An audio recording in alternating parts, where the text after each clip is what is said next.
Hello, ഇന്ന് എന്തൊക്കെയുണ്ട് വിശേഷങ്ങൾ? ഇന്ന് ഞാൻ പുതിയ വിശേഷമായിട്ട് വന്നിട്ടുണ്ട്. എനിക്കൊരു ചക്ക കിട്ടി കേട്ടോ.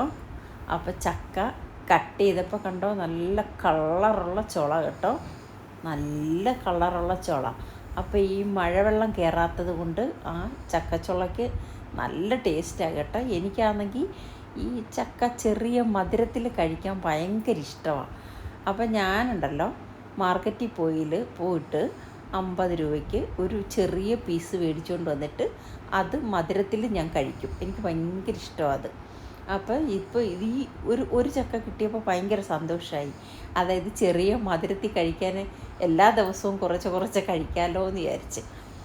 അങ്ങനെ ഉണ്ടല്ലോ, അങ്ങനെ ഞാനും ചിക്കും സൈജേട്ടൻ അത് ചെറിയ പീസാക്കി വെട്ടിയിട്ട് തന്ന് ഞാൻ ചിക്കും കൂടി അത് വൃത്തിയാക്കി ചുള സെപ്പറേറ്റ് എടുത്ത് കഴിഞ്ഞിട്ട് അപ്പം ഞാൻ വിചാരിച്ച് എല്ലാ പ്രാവശ്യവും നമ്മൾ അവിയലാണ് വെക്കുന്നത്, മുരിങ്ങയ്ക്കയിട്ടുള്ള അവിയൽ. ഇപ്രാവശ്യം ചക്ക എരിശ്ശേരി വെക്കാമെന്ന് വിചാരിച്ച്.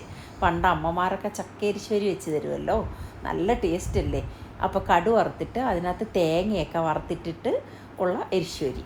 അപ്പം ഞാൻ കുറച്ച് ചുള എടുത്ത്, നമുക്ക് ആവശ്യമുള്ള ചുള എടുത്തിട്ട് ഞാൻ ചെറുതായിട്ട് അരിഞ്ഞ് കുക്കറിൽ വെച്ച് വേവിച്ചിട്ട് ദാണ്ട കടു വറുത്തിടുക കേട്ടോ. കടു മാത്രമല്ല തേങ്ങായും ഉണ്ട് അതിനകത്ത്, കറിവേപ്പിലയും എല്ലാം കൂടെ വറുത്തിട്ട് ഇളക്കി ഉള്ളത്. അപ്പോൾ ചോറിൻ്റെ കൂടെ കഴിക്കാൻ നല്ല ടേസ്റ്റാണ് കേട്ടോ ചക്ക എരിശ്ശേരി. അപ്പോൾ ചിക്കു മാർക്കറ്റിൽ പോയിട്ട് ചാള മേടിച്ചുകൊണ്ട് വന്ന്. അപ്പോൾ ചാള മേടിച്ചുകൊണ്ട് വന്ന് ചെറിയ ചാള ഇഷ്ടപ്പെട്ടില്ല എനിക്ക്, പക്ഷേ എന്നാലും നല്ല പച്ച ചാള. അപ്പം ഞാനത് കട്ട് ചെയ്തിട്ട് അപ്പം മാങ്ങ ഇരിപ്പുണ്ടായിരുന്നു. അപ്പോൾ ചാള മാങ്ങയിട്ട് കറിയും വെച്ച് പൊരിക്കുകയും ചെയ്യാം, ചക്ക എരിശ്ശേരിയും വെക്കാം. അപ്പോൾ ചിക്കു പറഞ്ഞ് വെള്ള ചമ്മന്തി വേണം ചിക്കുവിന്, അത് നല്ല ടേസ്റ്റാണെന്ന് പറഞ്ഞ്. അങ്ങനെ ഞാൻ കുറച്ച് വെള്ള ചമ്മന്തിയും കൂടി അരച്ച്. അപ്പോൾ ഇന്നത്തെ ഉച്ചയൂണിന് നമുക്ക് ചക്ക എരിശ്ശേരി, മാങ്ങ ഇട്ട ചാളക്കറി, ചാള പൊരിച്ചത്, വെള്ള ചമ്മന്തി, പിന്നെ ഉപ്പിലിട്ട മാങ്ങയുണ്ട്, അത് ഭരണിയിലിരിപ്പുണ്ട്, അത് നമുക്ക് എടുക്കാം. അപ്പോൾ ഇത്രയാണ് ഇന്നത്തെ ഉച്ചയൂണിന്. ഇതാ കേട്ടോ വെള്ളച്ചമ്മന്തി. ഒരു പ്രാവശ്യം കോളേജിൽ പോകാനായിട്ട് അരച്ചു കൊടുത്തപ്പോൾ അത് ഭയങ്കരമായിട്ട് ഇഷ്ടപ്പെട്ട്. വെള്ളച്ചമ്മന്തി എന്ന് വെച്ചാൽ പച്ചമുളകും പിന്നെ കറിവേപ്പിലയും എല്ലാം കൂടി ഇട്ട് നമ്മൾ മുളക് പൊടി ഇടാതുള്ള ചമ്മന്തിയാട്ടോ. ഞങ്ങൾ 3 ആളേ ഉള്ളൂ ഇവിടെ കേട്ടോ. അപ്പം ഈ കറികൾ നമുക്ക് ഒരു ദിവസത്തേക്കല്ല, പിറ്റേ ദിവസത്തേക്കും കാണും, അധികം ഇരിക്കും.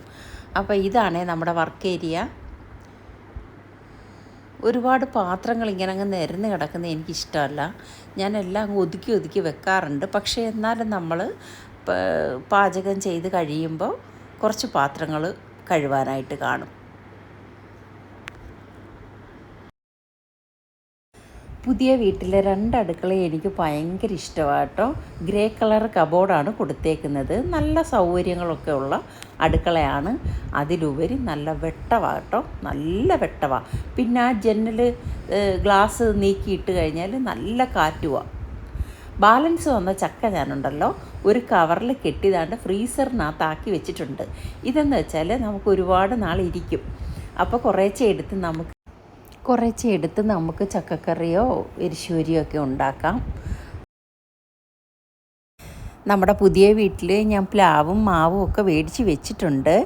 അപ്പം ഒരു പ്ലാവിനകത്ത് ചക്ക കായ്ച്ചിട്ടുണ്ട് കേട്ടോ, അത് ഞാൻ കാണിക്കാം കേട്ടോ. നമ്മുടെ വീടിൻ്റെ കന്നിമൂലയിൽ ഒരു പ്ലാവ് ഞാൻ മേടിച്ചായിരുന്നു. 1500 രൂപയാണ് ആ പ്ലാവിന്. നല്ല പൊക്കമുള്ള പ്ലാവായിരുന്നു. അതായത് ഇപ്പോൾ കാണുന്ന അത്രയും തന്നെ ഉണ്ടായിരുന്നു. അത് കാറിനകത്ത് കൊണ്ടുവരാൻ ഇച്ചിരി പാടുപെട്ട്, എങ്കിലും കാറിൽ കൊണ്ടുവന്ന്. അപ്പം നമുക്ക് ജനുവരി 25-ാം തീയതി ആയിരുന്നു പാല് കാച്ച്. 1 മാസം മുമ്പാണ് ഈ പ്ലാവ് നട്ടത് കേട്ടോ. ഇപ്പോൾ ദാണ്ട 3 ചക്കയുണ്ട് കേട്ടോ.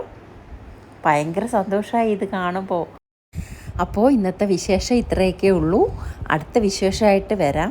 എല്ലാവരും വീഡിയോ ഇഷ്ടപ്പെട്ടെങ്കിൽ ഒന്ന് ലൈക്കും ചെയ്ത് ഒന്ന് സബ്സ്ക്രൈബും ചെയ്തേക്കണേ. അടുത്ത വിശേഷമായിട്ട് വരാം കേട്ടോ. ബൈ.